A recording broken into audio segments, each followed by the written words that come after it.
Welcome, everyone, to a genuinely special edition of the Per 36 podcast presented by Fanfare Media. The very first two-part episode in the history of it, per 72, if you will. And it's the first time I've botched an intro, and so this is actually also the first two-part and two-take podcast. Oh yeah, it's the first time. The first take of this intro will be going in the vault. It will be released as special content on our Patreon in the near future. Yeah, or our own fan. So today, in this half episode, we have on. I mean, you know who we have on. You see it in the title. It's Chris Herring. Pretty exciting. Chris Herring. Pretty exciting stuff. We've been wanting to have him on since the beginning of the podcast. So very cool. He talked to us forever. So we split it up. It's very kind of him. And this one we pretty much just talk about The Last Dance, which is already irrelevant, but also about his new book. Yeah. So. And yeah, there's a really funny Anthony Mason story in there. Not as funny as the Anthony Mason story I didn't tell him, which is that once my dad went up to him at a party and he's just kind of like a jerk to him. My dad was just like, I saw one of your 30-point games, and he acted like he didn't remember, but that he was a dick for even asking, but he had three 30-point games ever. It wasn't. I'm sure he didn't know, or it wasn't a crazy thing to ask. I was talking to my dad. But Chris Herring has a much better story about Anthony Mason as you'll hear. But I mean, we've had some news since our last pod. We actually broke the news to Chris Herring on this topic, which is a fact. Yeah. About the Walt Perrin hire. I mean, which has been our first really exciting hire in a while, right? Yes, we've been big Walt Perrin fans for a while now. He seems like there's no negative opinions about him whatsoever, and he's unanimously loved. But he also seems old school. He seems like he's not Well, he's an old fella, but but I mean, I don't know. I mean, I can't really give in to respected too much because Scott Perry has been I don't think there's been a single exec that gets hired and you're oh yeah, that's a guy who's everyone's talking trash about. But he seems to at least be objectively a high-ranking member of the Jazz, and the Jazz he seems to have played a real role in getting basically the main role and a main reason for them getting Gobert, Donovan Mitchell, and also Millsap, Gordon Hayward, Darren Williams. He was there for Darren Williams. Literally since The Last Dance, the Jazz have never been bad. And apparently, he's been a big part of that. We'll choose to think all the good things are him, and any of the bad stuff was someone else. I mean, but yeah, I don't know.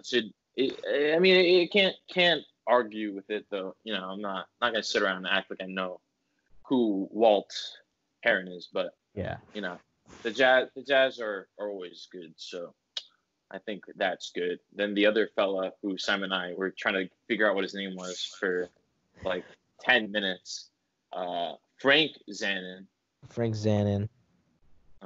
They got him too.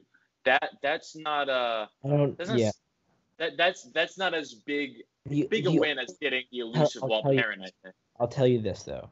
The only reason that that I can get excited about that is the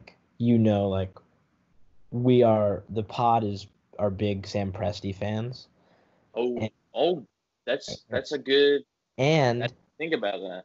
And if he was last in OKC, then I'm gonna say that if Presti likes him, then I'm gonna also like him. You know what I mean? Oh, I thought you were saying he's a royal ivy to get KD.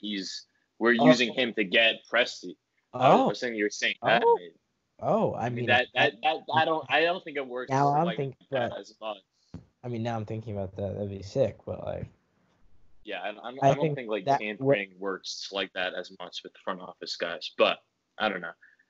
I mean, the Thunder have been pretty good recently, so I mean, again, can't knock it too much. How long was he there? I mean, because also at the same time, the Thunder have he been was perfect Nets first. lately. He was on the Nets first. But He was on the I Nets know, first. but how long was he with? I How long think was he with the? I think he went to the Thunder in like 2018. Because like I don't know, because the Thunder, I don't know, the Thunder are generally good, but also they've kind of been a mess outside of. I don't know. The Thunder have been genuinely good. Can't knock it too much. No one's perfect, but my one concern, and again, if he's been with the Thunder who have been confident, can't get too. You can't assume he's that much of an idiot. But if he was Billy Did you King's see? right hand Did, man, like if did he you see was Kobe's? there with Billy King rooting, well, yeah, but also like I They don't were know. like high school. I think they were high school teammates, or no, they played against each other in high school or something. Yeah, I mean, I can't take Kobe saying that as that And like, Kobe tweets don't win championships, but it's cool though. But yeah, I mean, yeah. it's just concerning to me that he was Billy King's right hand man.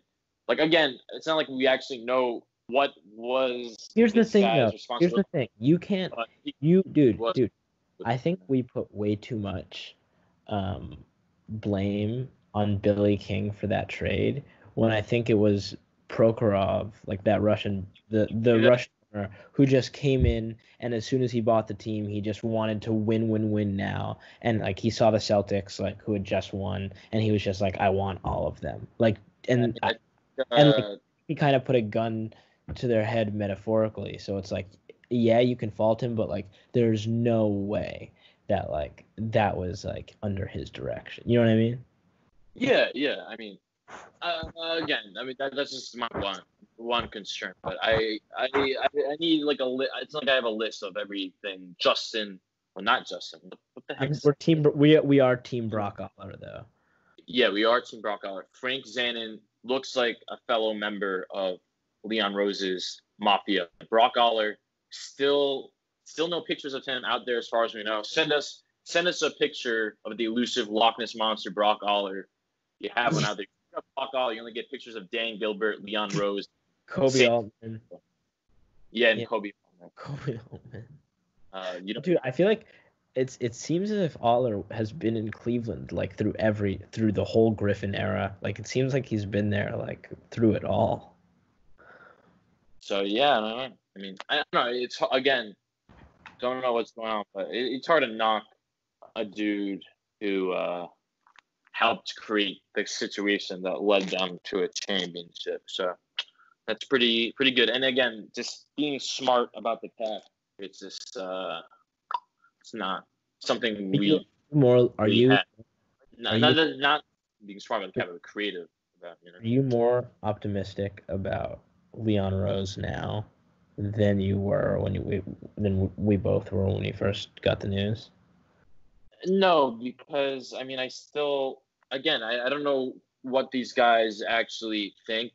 I mean, it's good. It's better. It's better than just being Scott Perry or other guys. But How much? Okay, how much better is it in your mind than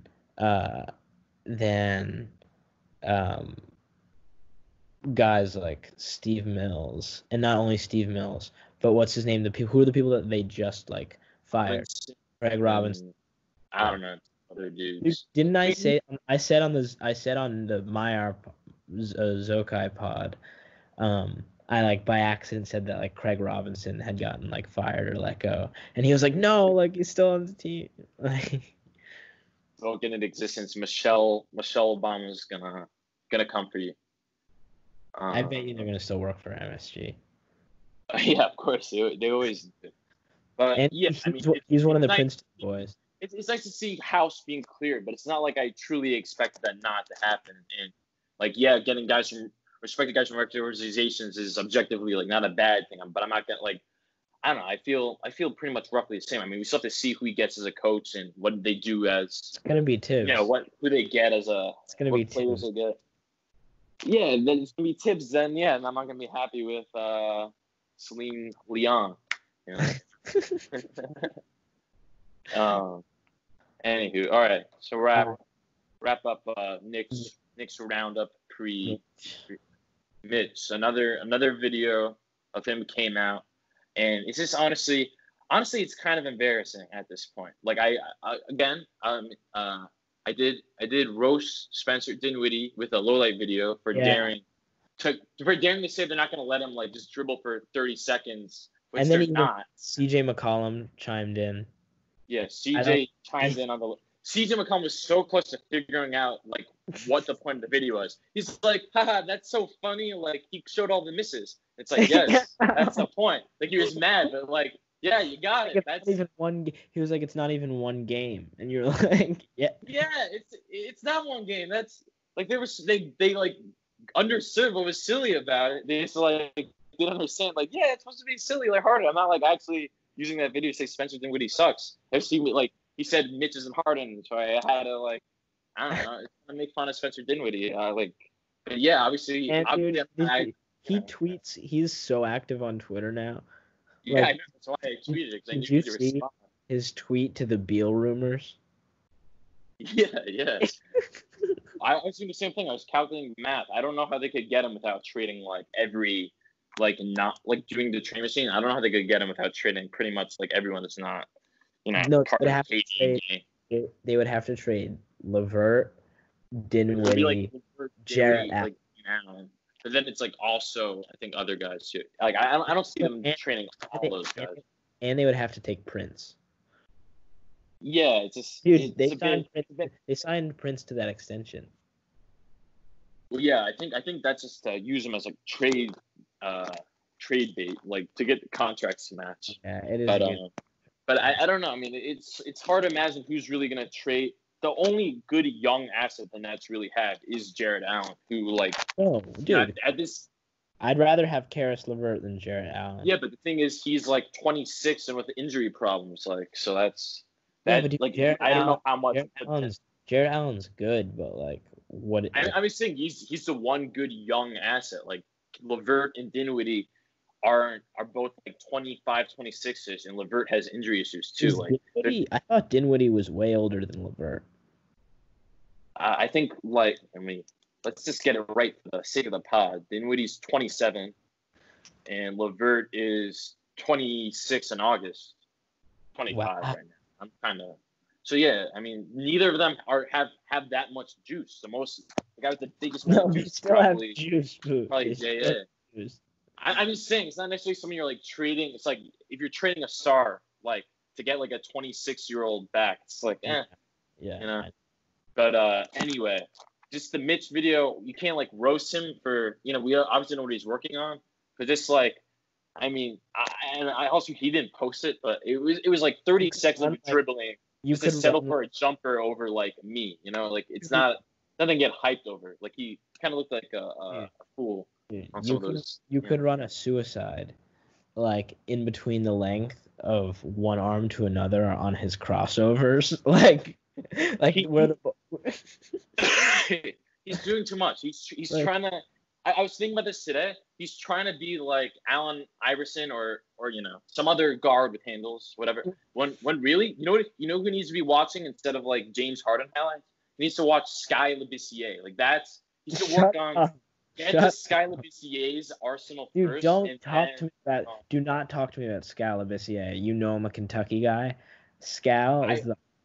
I mean in a good way. I'm just saying he has like a very like simple. I send videos to my brother. Like he's not good, but he has a very he keeps it. He's like in a box. He keeps it simple. It's just like a hook in a face-up jumper. You know how happy I'd be if Scal Labissiere was our backup center. Like that's my dream. I like Scal. Like I like his like game for some reason. Or Harry Giles. Yeah, I'm just saying like he's doing too much. Hey, wait. What if they signed? Could Giles play the 4? I don't know. I mean, I guess you could. I don't think he could really shoot. That's a Scott Perry fella. That's who Scott Perry like traded back or traded up to draft. Dude, he could have had like Dan. He's gonna be a free agent this summer. The Kings declined his option. Literally no reason. Like dude, the Kings are So still such a mess. he's someone that like sleeper could be a Knick, like with the cap space, like he's sleeper could be a Knick. Yeah, but also with the Perry connection, we'll see. All right, we probably gotta wrap this up, but we got a nice little sode here.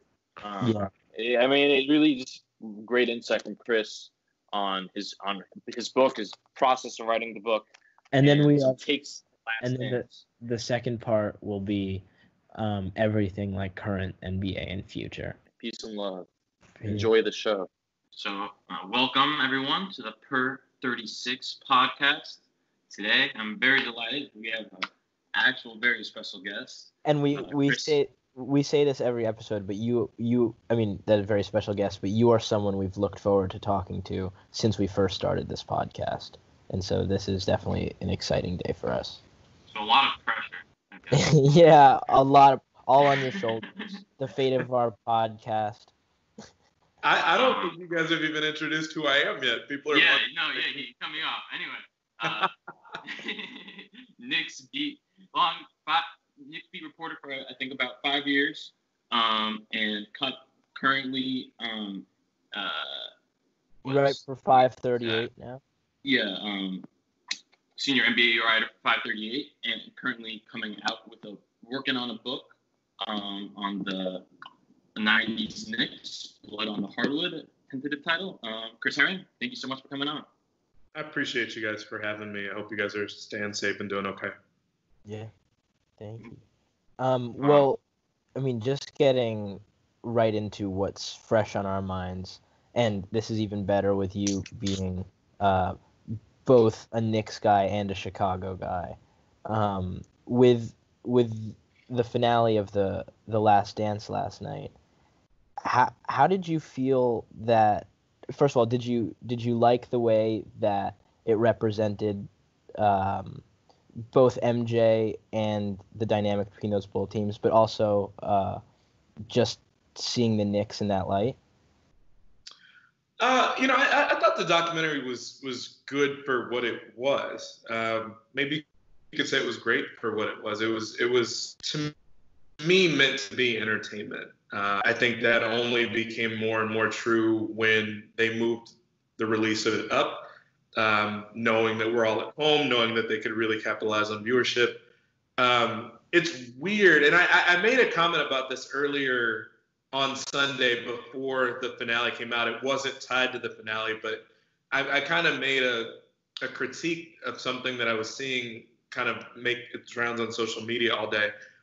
It's really weird to me and kind of really annoying to me sometimes when people say, man, this is the greatest such and such, or these are the greatest such and suches of all time. And, people throw around the GOAT phrase so easily now. And I saw a lot of people saying that about this documentary. And like, I think it's fine to say, like, if you really enjoyed it, that's fine. I enjoyed it too. ESPN has put out better documentaries than this. Yeah. Like, last the Jordan baseball documentary. You could argue they've been better than the last few months. You could argue that they're better ones about people on that team. I mean, the Dennis Rodman one was really, really good. The Bad Boys one was really good. And these are on subjects that are literally related to that era. So I think what that tells me is that a lot of people that have never watched this stuff before were watching this. That's the main part of it, I think, is that people had no idea this genre of docs even existed. Yes, and like you guys are, I'm only 33. I always feel like I'm talking to people. Like I always feel like I'm saying it like I have a 30-year gap with people. But so this was basically like the early part, middle of my childhood when the Michael Jordan stuff was happening. So it was cool to kind of be taken back through that, to see the footage of the parades here in Grant Park in Chicago. That stuff was amazing because it's stuff that I kind of vaguely remember. I wasn't really old enough to have remembered a lot of this stuff. So to hear the behind the scenes stuff is cool. It was what it was, though. I think it was more entertainment. It wasn't really seeking to be totally objective. That's what separates it from something like the OJ documentary, which to me, for what it was worth, was the best thing ESPN's ever put together. I think having people that were able to just talk without it being something where OJ or somebody like that had, productive like producer's credit or something where he had a financial stake in it. That makes it so different. And I just kind of feel like as a journalist, I can recognize that. But as someone who's a basketball fan and grew up here, I could also recognize that, like, yes, we'd rather have that version of the documentary than nothing at all. And that's what this was. The behind-the-scenes stuff was really cool. I found myself really liking moments where you're watching him talk to his security guard and the people that protect him. Those are moments to humanize the guy. The guy lying on the floor crying his eyes out on Father's Day when he wins his first title after his dad's passed. That stuff to me made it worth it. And the other stuff. And flipping the coins, like, you know what I mean, before the games. And that, I completely agree with you from that perspective, in which those were the moments that made the doc so great, because you saw little glimpses of Jordan that he never wanted to show to the public. Yeah. Right. But I also see what you're saying with coming from the perspective of a journalist. There was no real converse opinion. It was what was being told, you knew, was what he wanted to be told. They had that one part, and I'm not going to sit here and kill the documentary because, like, but I mean, they had literally there were 2 or 3 segments, and I feel like they balanced it a little bit by doing this, but was it the LeBradford Smith game where he went off 37? Then Michael comes down and says, man, I'm going to drop like 37 in the first half, and does it.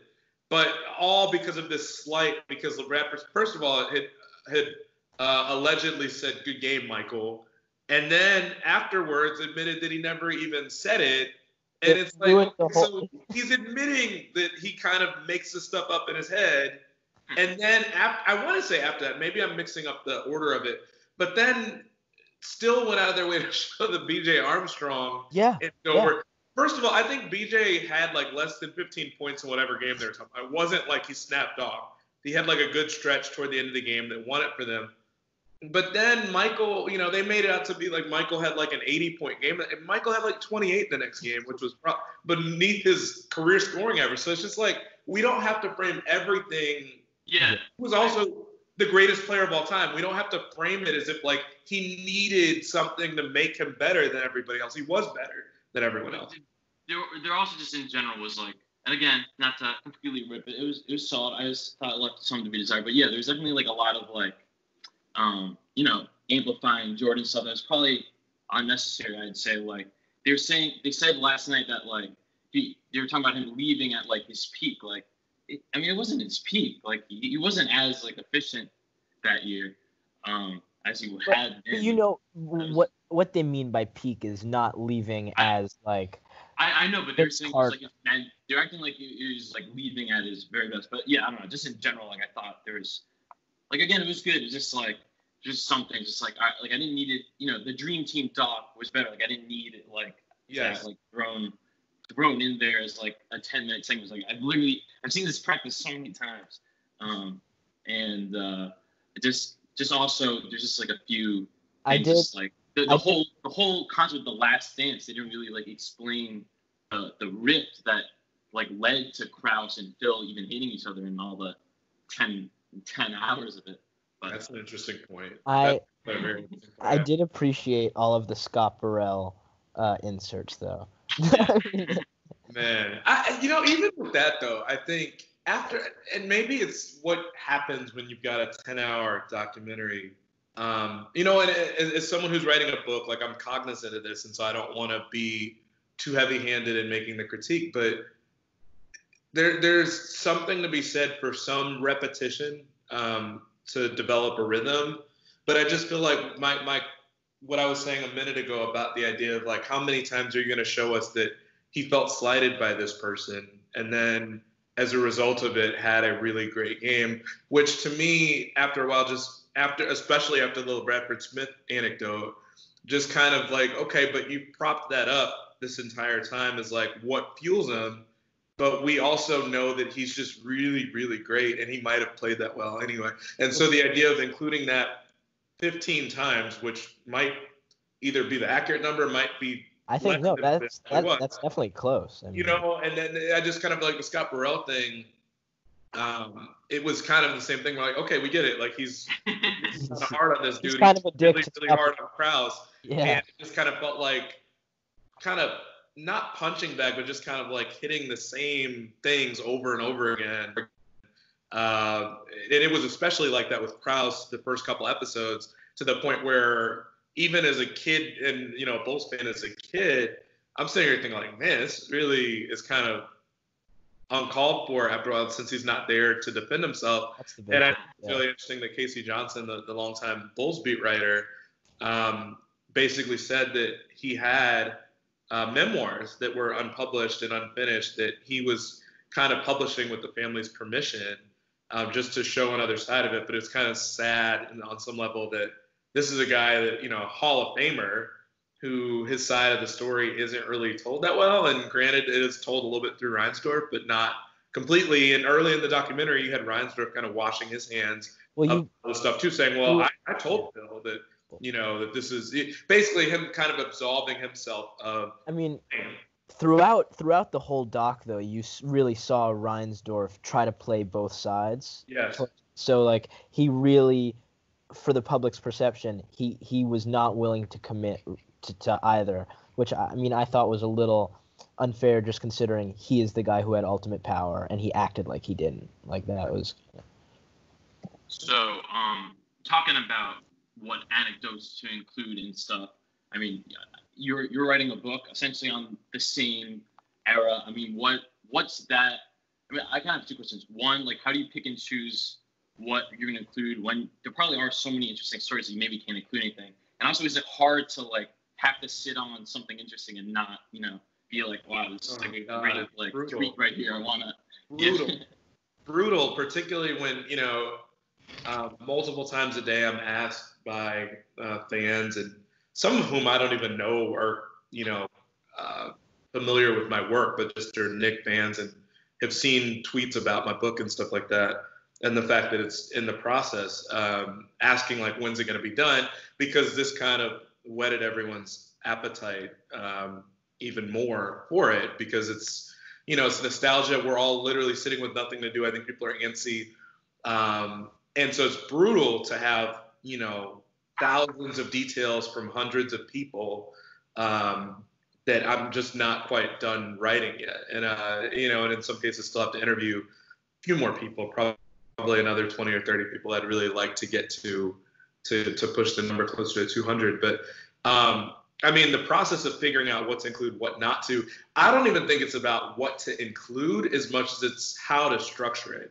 Yeah. And, you know, that's where on some level I feel like I have empathy for the filmmakers here with this documentary, because you are dealing with, you know, however many people they talk to, and not just who they talk to, or I'm sorry, not how many they talk to, but the people they spoke to, where you're literally talking to former presidents, you're talking to some of the most integral players in the sport and the most recognizable people in the sport.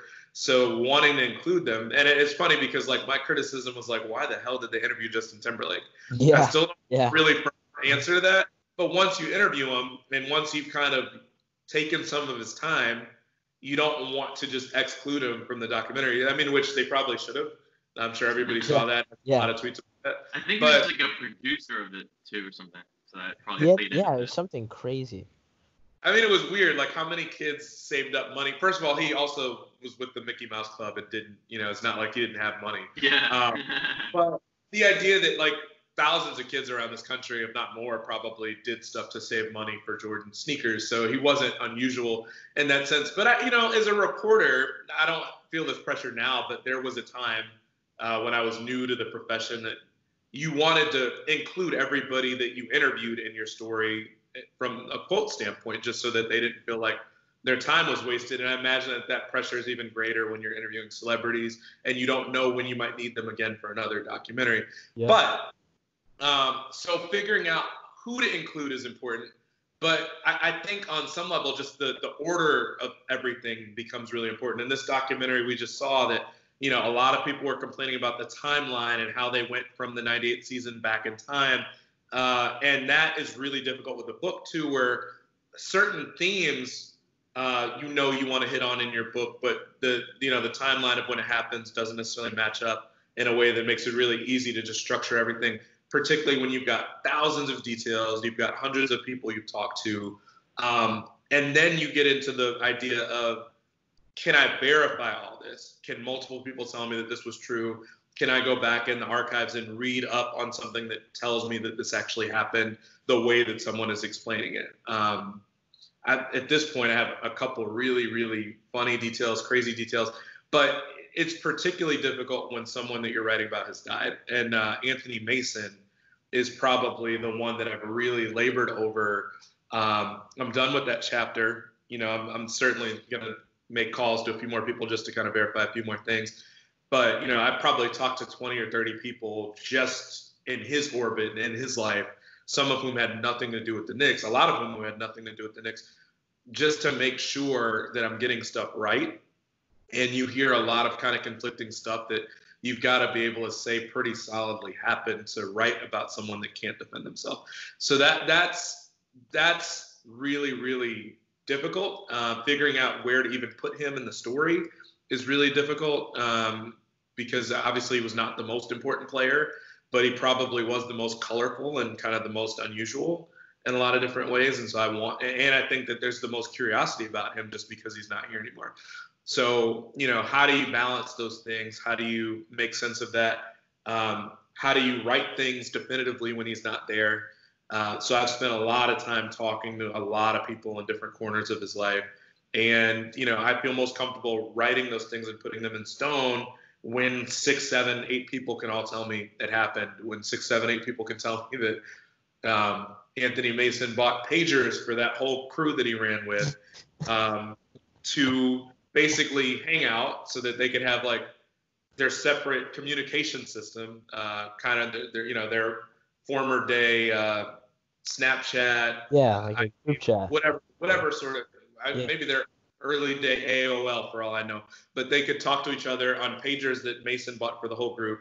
And not only that, but then when they would go out at night, have competitions to see who could get the most phone numbers.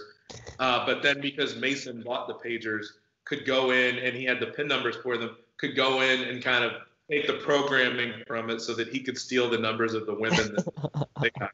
And then not only that, but then go in and kind of reprogram people's voicemail greetings to make them sound gay so that the women wouldn't be interested in his anymore.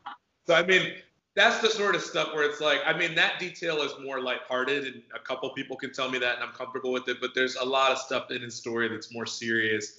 Allegations are more serious that like you have to straighten those things out to make sure that they're good enough to see the light of day for a large audience, particularly for something like stories come and go. It doesn't mean you don't have to be accurate with them, but books sit on a bookshelf forever, sit in a library forever.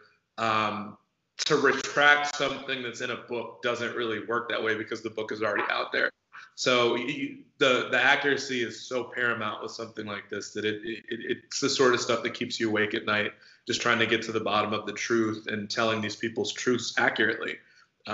Particularly when, the media there's already a little bit of a distrust in the media compared to what there was, 5 years ago, 10 years ago, 15 years ago.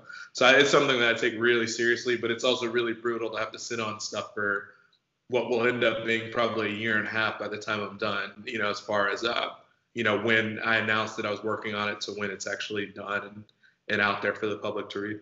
Now, what seems the most intimidating about that whole process from my perspective is trying to balance how you just the factual chronological order of how it happened, but also having your own creative kind of vision for how you want to tell the story. Is that something you've kind of had to work through, like really every day, just kind of going back and forth?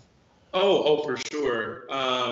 It's interesting because there's a lot involved in it. Obviously, any great anecdote like the one I shared with you before, like you want to work that into the story. You get a lot of stories about certain guys that just like weren't important enough to really write about at length. And in a lot of books, people will make the space to kind of include those or to kind of, to basically make that character a bigger person in the story. We actually saw it in this documentary. I don't know that Steve Kerr would have been featured nearly as much if he weren't Steve Kerr, a 3-time champion coach at this point. Yep. I highly doubt he would have been. Even with, I'm not sure who else really falls under that category, but it's interesting. A lot of people are saying like Kerr was made to be a much bigger deal in that documentary than he was at the time. And I mean, especially specifically in yesterday's episode when they played up the entire connection, well, it was even called an unspoken connection between Kerr and Jordan about their fathers, but right. that seemed like they were just implying that. It didn't seem. So you get that, like, and I think there's an urge to do that in books, and I have really good friends who, well, not really good friends, but like friends in the industry who have done that in their own books, where they will, Jeff Pearlman, for instance, like a whole kind of vignette for pages at a time about the guy that gave up Bonds' home run that broke the record, and kind of goes into this whole thing about how he was almost murdered. And like, it's a book about Bonds, but, finding opportunities to kind of tell other people's stories that might not be out there, or just to get into anecdotes like that. And, all the rivalries, there's that temptation, but there's also 8 years of stories to tell in a book that, I've got to keep to a certain length, that I don't want to go too far off track. So it's very, very difficult to kind of balance that. Honestly, it's very difficult in some cases to convince people to really sit and discuss this stuff with you at length. Because, I mean, you read far enough into certain aspects of that decade. I mean, there were off-the-court issues with some of these guys, in their personal lives, stuff that got into the media, as far as harassment allegations, as far as infidelity, as far as drinking, as far as criminal sorts of allegations that were just thrown at them, and so it's like expecting people to just kind of talk with you when they don't know who you are, even if they know that I covered the Knicks after that. They don't know me personally. They don't know what I'm aiming to do. I've had some people. I mean, and people are probably tell me. Go ahead. I'm sorry. I was just saying, and I mean, especially in today's, really just media where a lot of people base their content off of clicks. I mean, so many people are used to their words being twisted, so I bet you they're just jaded in general. Oh, of course. And I mean, you have guys, let's be really honest here too, and I don't fault anybody for having a question about it. I mean, you have people like Jeff Van Gundy who, like, their names are being at least brought up in conversations about open jobs, including potentially with the Knicks. And so the idea that, that they're willing to trust me in this many cases, like, I don't blame anyone for not wanting to talk or not wanting to talk fully on record, attaching their name to everything, because, like, people have something to lose and something that's going to be there forever for people to read and parse. And I'll be really honest, it doesn't really help a whole lot that you've had, Oak and other people kind of bickering at each other, kind of pointing fingers at each other in the media lately, because it makes it feel like it is, it makes people worry that my book is just trying to take the worst moments and the worst kind of bitterness and just kind of pit people against each other, which, like, yes, I have to write about certain things that might have been uncomfortable for certain people. I'm not going to write propaganda necessarily, but people that are familiar with my work know I've never really tried to thrive off of controversy. Like, I've always played it pretty down the middle. I'm mostly known for kind of analytics and, like, statistical driven stuff, or really unusual stories about why Kevin Durant's shoes fall off. So this is different. This is kind of testing me as far as the way I write. But the narrative part of it, like, I've had to spend a lot of time on the writing because it's not the way I normally write, trying to tie themes together and trying to kind of have turns of phrase here and there that just read differently. And so I've spent a lot of time on that.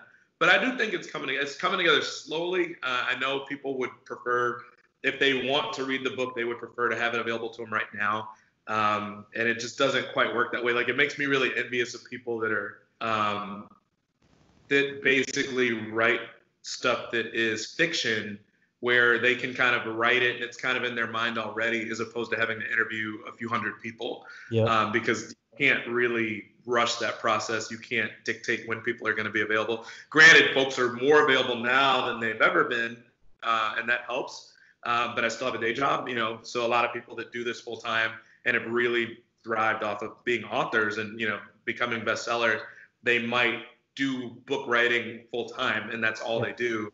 But when you do this and you cover the NBA, and I've gone back to the news side during this pandemic, writing news stories, it's not the only thing I'm working on. So it's been challenging from that standpoint just to throw myself at it entirely. Although I've been able to make way more time for it lately, and I do think that'll help me get it done quicker.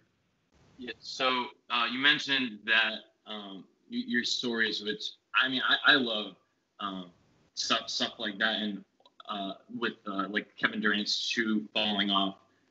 But yeah, you keep it like analytical, but also interesting, and I just appreciate like that. Something I kind of try to strive for. But one of your favorite articles just stuck with me, which then resulted in him responding to me, was that Cole Aldrich article about him shooting hooks, which it just stuck with me. That it's like the byline is crazy. Like he shoot like half, like he makes half his shots, but like half of the misses are air balls. And I was surprised to see that he blocked you after that. And I was just wondering. What's really fun? It was pretty almost positive he unblocked me after I think I tweeted to you that he blocked me for it. I think he blocked me that day. And I don't know, like I think a lot of these guys are thin-skinned. We can see from the Jordan documentary, and I think the Jordan documentary did at least lay out fair criticisms of him and got his response, which was good. But I think now, especially in the social media era, man, if it's not completely over the top praise, in a lot of cases, people take that as like slander.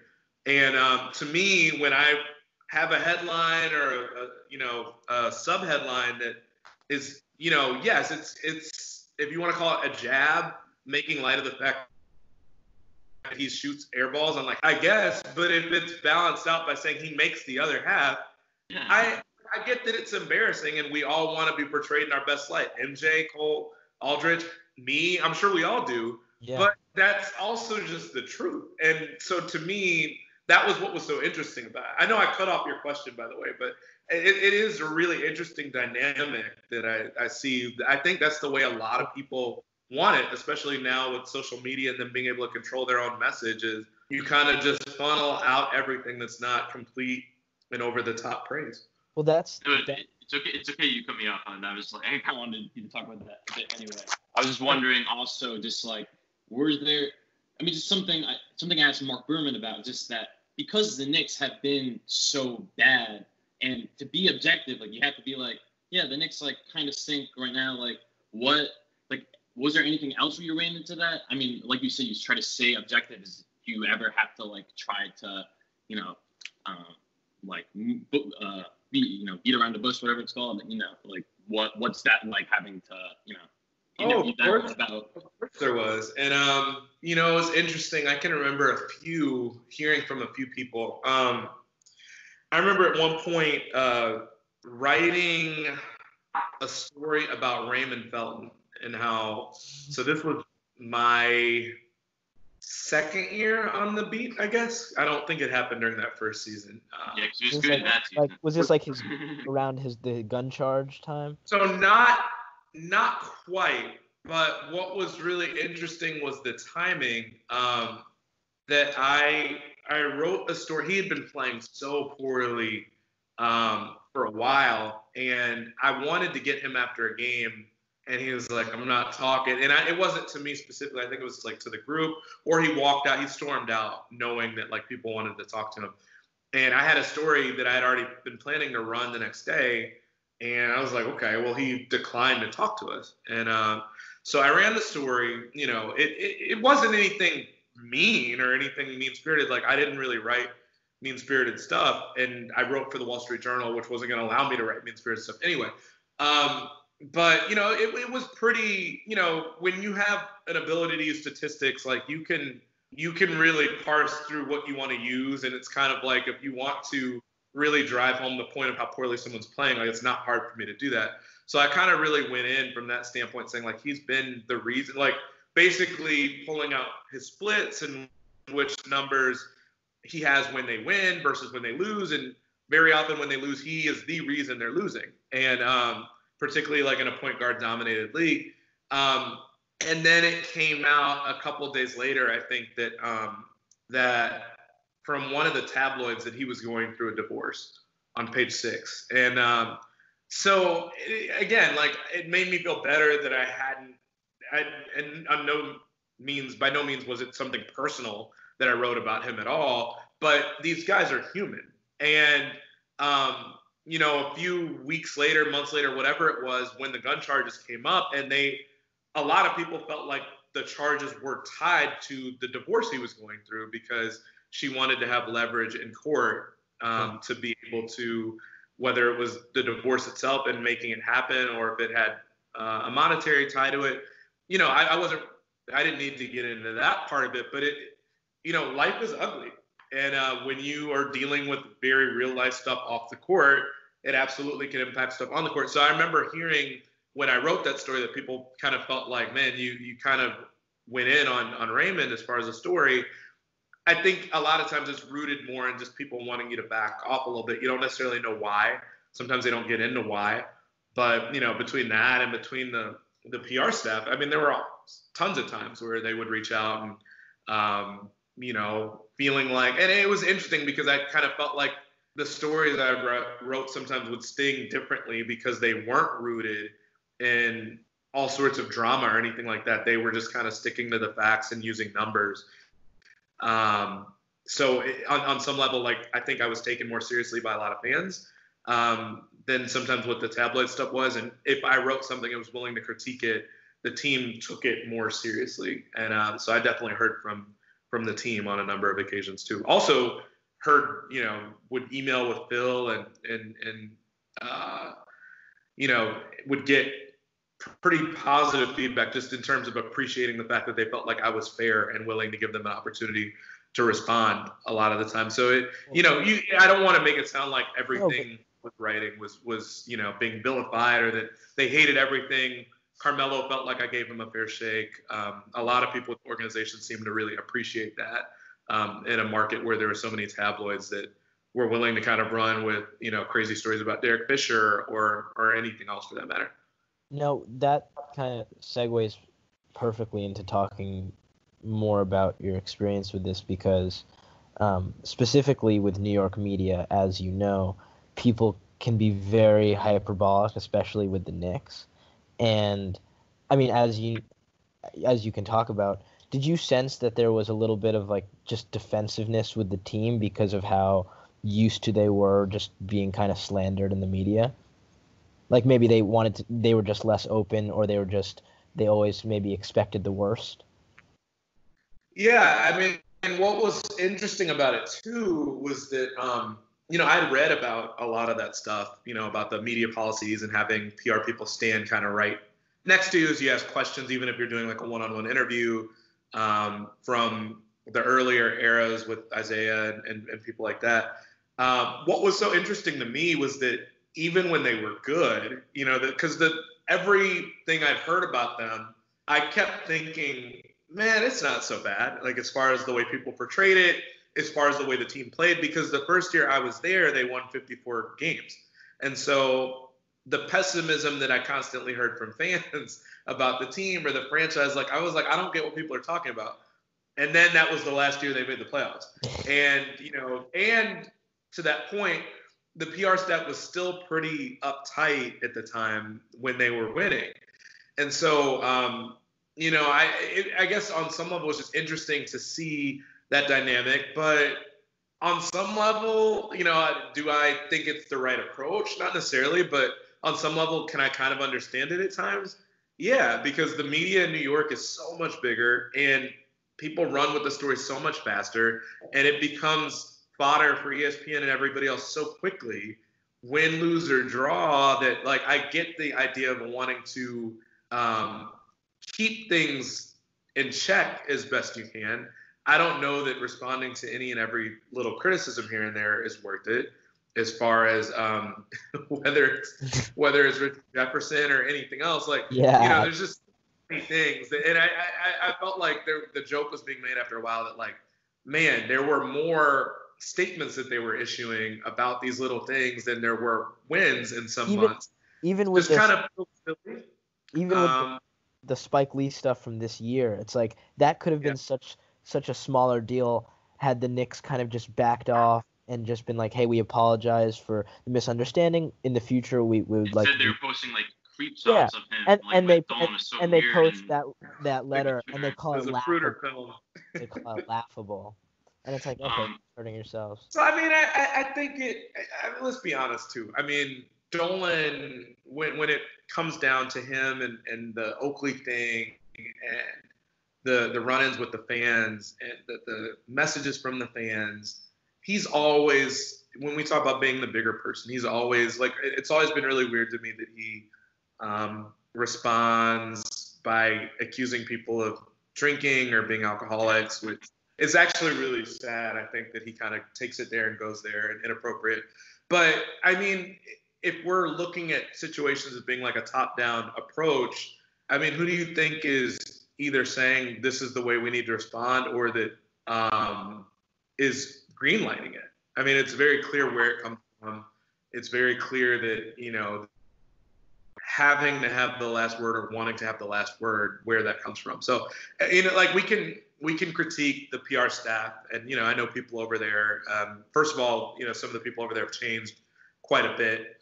It's definitely some different people handling it now. But I mean, even if I wanted to blame them for it, I mean, it's very clear that we can't ignore who oversees the team and who owns the team and the approach that he takes to these opportunities when they come up. So it's, you know, I don't know who to really hold accountable for it, but I don't think we can absolve James Dolan in a situation like that either. So I to you know, wrap up that point, I get why they respond. I think they respond a lot more forcefully than I would in a lot of those cases. But if your thought is if we didn't respond, it would just kind of take on a life of its own. I mean, to be fair, it generally does take on a life of its own, whether they respond or not. I can think of so many situations where that was the case. I used to tell Carmelo when I would deal with him, there was that one summer, if you remember when Porzingis was drafted, and Carmelo initially reportedly didn't like that pick, that Stephen A. kind of spoke to that point. You know, it was also, I want to say, when they traded Hardaway and Melo didn't like that. And, you know, Stephen A. was kind of just mentioning all this stuff. And it went on for an entire summer. Carmelo just did not refute it and did not say anything. And, like, who knows? It might have been accurate. But it's just kind of like, you know, for Carmelo to come back at the start of the next season and say, like, man, none of that stuff was true. You can't let stuff sit there for months at a time unaddressed and then complain later that, like, it was, like, you, especially social media exists. Like, you could come out and refute this now if you wanted to. But it just makes it. That was true, honestly. Yeah. So, I mean, I don't know. Like, the media will run with stuff if you don't address it too. And so I get the Knicks' perspective on that. Like I said, I think they take it a bit far sometimes. I mean, it's their team; they can do what they want. But yeah, I think that's where it comes from, and I think it is a top-down approach that they seem to take with it a lot of the time. Yeah, no, I mean that's definitely true. This could probably be a little more like mature with how they respond, I'd say.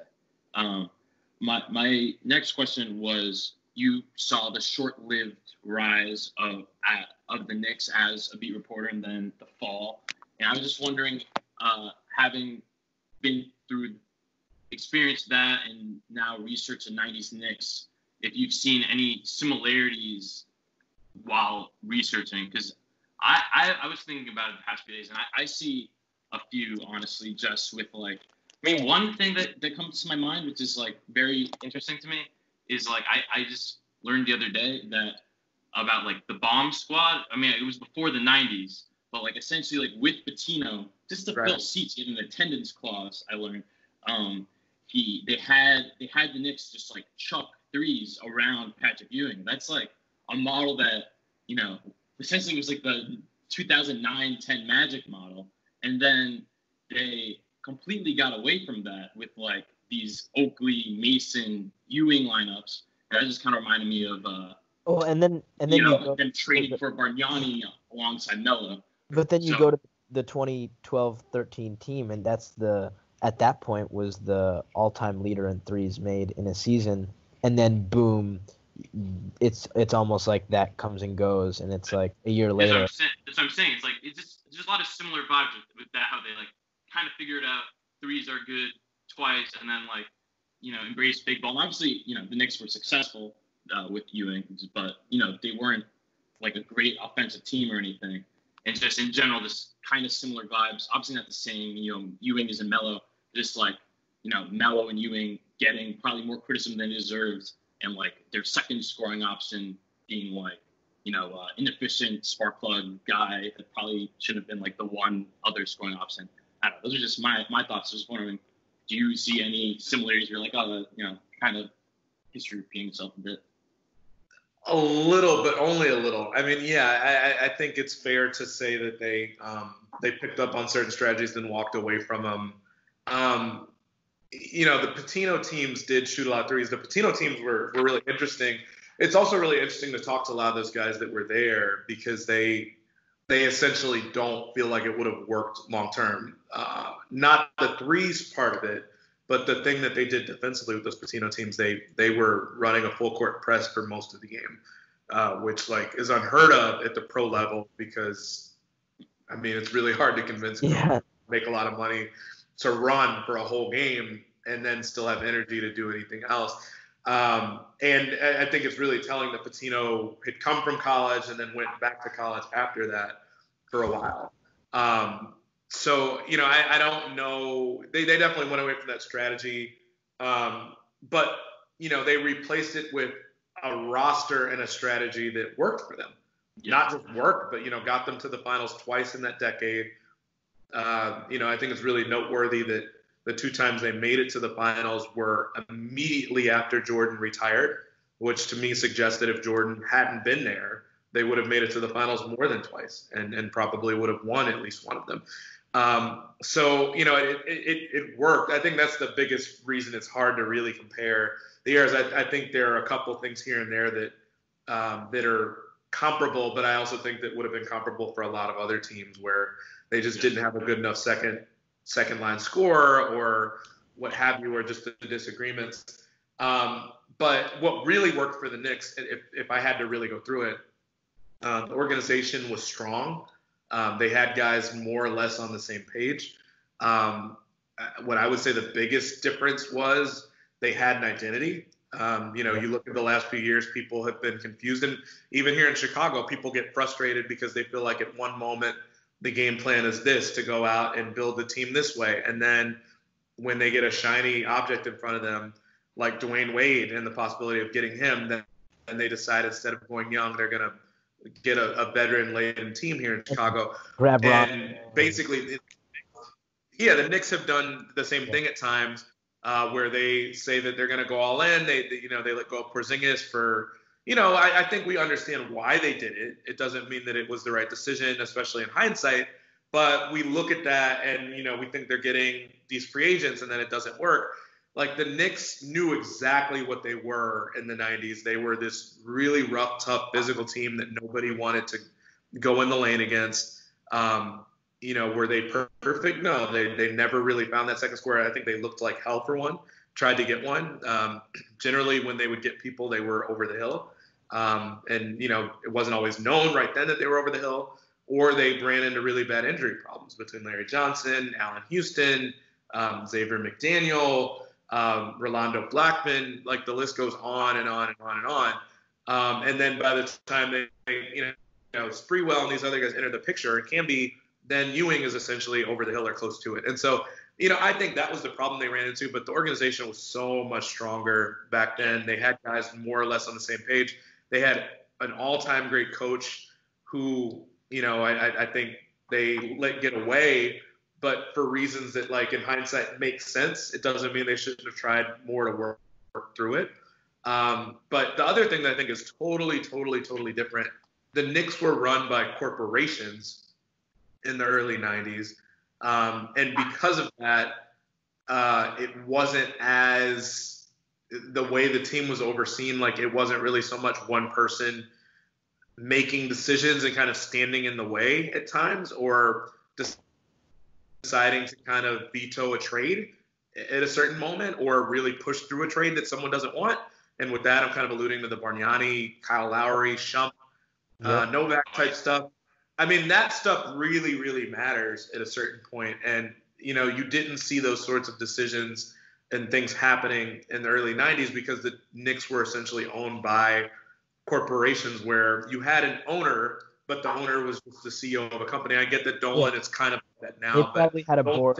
Did Did they have like basically a board making the decisions rather but than even if it wasn't a board, it wasn't like that person wasn't unilaterally kind of saying, no, we're not doing this, or you have to do this. Whereas I think Dolan kind of has done that, or at least reportedly has done those things more. And even in the first season that he was in charge, that was the year that you saw Ernie Grunfeld fired as a directive from the ownership. And that was in 99. And so you had stuff kind of like that just was – it's just different. And I think it speaks a lot to kind of the strength and just letting people operate in their jobs. And, I think Dolan's done that at times. But when you do that after you put Phil Jackson in charge and Phil Jackson doesn't have any experience in the role that he's in, like just because you step out of the way, it's going to work. That's not how it works. So there are a lot of differences in the 90s. And I'm just even down to the marketing and the people – the scouting and the way that stuff worked back then, it was just done seemingly differently. They were ahead of the curve with analytics back then. One of the first teams to really use computers. Riley had them kind of charting all sorts of stuff that was unusual to keep track of back then. They were pushing the boundaries of everything as far as the reason that certain rules changed. Defensively, everything from the way flagrant points are calculated to the idea of hand checking.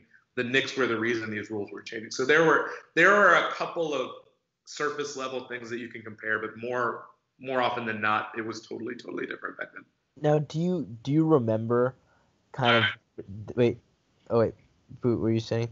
No, I was just going to say I mean, I don't know. There's a few things, but obviously like the Knicks were much better. I had one more question just about your experience, because going from that 2013 team, I mean, that was what we thought could be like the start of a basketball renaissance back in New York. Yep. What was it like just feeling the difference and then going into that 2014 season? Was it really palpable where you were like, okay, this is different, or were people still riding off kind of the high of the year before? It's hard to remember exactly how I felt. I mean, I know how I felt about certain things. I felt like that Bargnani trade was brutal. If we want to talk about the team kind of running away from the things that made it successful, they fired Glenn Grunwald basically a couple days before training camp started after he finished, I think, third in executive of the year voting. What I remember really definitively about some of that, the fan base was really defensive. It doesn't mean that, everybody in the fan base was, but because they had just gotten good again, and like contender level status, I feel like most people realized they were probably still another. But I remember writing a handful of stories, even in that 2012-13 season, about things I saw as flaws mid-season that were going to potentially trip them up. And really getting like a lot of people saying like, oh, you're hating. I remember picking the Pacers to win that series and people saying like, oh, you're hating. So like I remember little things like that. Then that off season, I remember thinking, man, this Bargnani trade is horrible. And writing something to that effect literally the day after the trade. I had no clue it would be that harmful, but I do remember ESPN and their kind of projection model picking the Knicks to win, was it 37 games, I think? And then they came out with exactly. Maybe it was 38, I can't remember. And I remember came out, everyone's like, ESPN's hating. That's like every year. Every year Melo was ranked low by NBA rank, and like every year it was probably like overrating him in that ranking. Right, he was underperforming even what those projections were. But I just think everybody, the challenge with reporting through numbers and kind of relying on numbers is that people will poke holes as much as they can to kind of get back to whatever theory they had before. And so even when the projection model was right, pegged them perfectly, said they'd miss the playoffs, said that they would only finish with the 37 or 38 wins. People were like, oh, well, the model didn't have any way of knowing Tyson would be healthy, wouldn't be healthy the whole year. Okay, but the model also didn't predict that Bargnani was going to suck ass and bring them down to that level, and so I get it. But there were some things that suggested they weren't going to be nearly as good.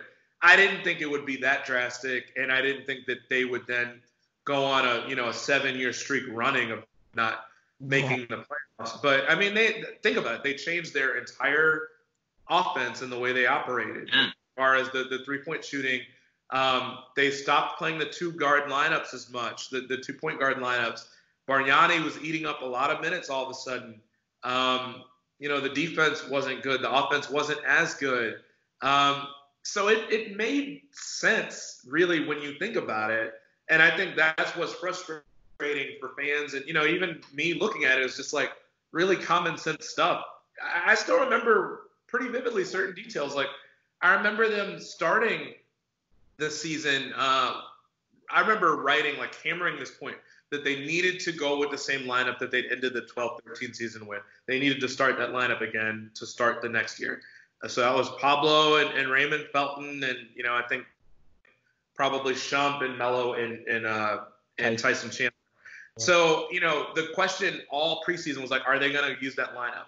Woodson wouldn't commit one way or the other. So it sounds like he's leaning towards starting Bargnani and going with a really big lineup with Tyson and Bargnani. Then the regular season starts, and he actually does start the lineup that me and everybody else is kind of saying they should go with that one. So I'm shocked. They are winning, I think, that whole game. Then he pulls that lineup apart, throws Bargnani in, and then they lose the lead. They finally hold on when he puts that lineup back together. And then even though they win the first game, in the second game, I'm almost positive he started Bargnani just because. And they kind of spoke to Woodson's desire to adjust the lineup to what the opponent was playing. If the opponent was kind of a bigger lineup, but that just didn't make sense to me. And so there were a lot of things that, like the fact that he didn't really buy in and trust what won them all that success the year before. And he kind of was clear about saying that, look, I don't like taking a bunch of threes, but if we win that way, so be it. The moment that they didn't win something, basically that Pacer series, he went back to I think he kind of used it as an opportunity. Yeah, he used it as an opportunity to say that, like, we can't win the big one this way, and so let's go back to the way I would like to do it. I understand it wasn't the right decision. The Hawks, ISO Joe. I mean, that was Woodson's bread and butter. He thought that was probably like his most rigid aspect as a coach, because there was a lot of great things about Mike Woodson, but he just seemed very set in his ways on what he thought could and could not work. Absolutely, this big man. Thanks, everyone, for listening to part 1 of 2 of Chris Herring's interview on the Per 36 podcast. Next time, we get really way more into the modern Knicks and RJ Barrett.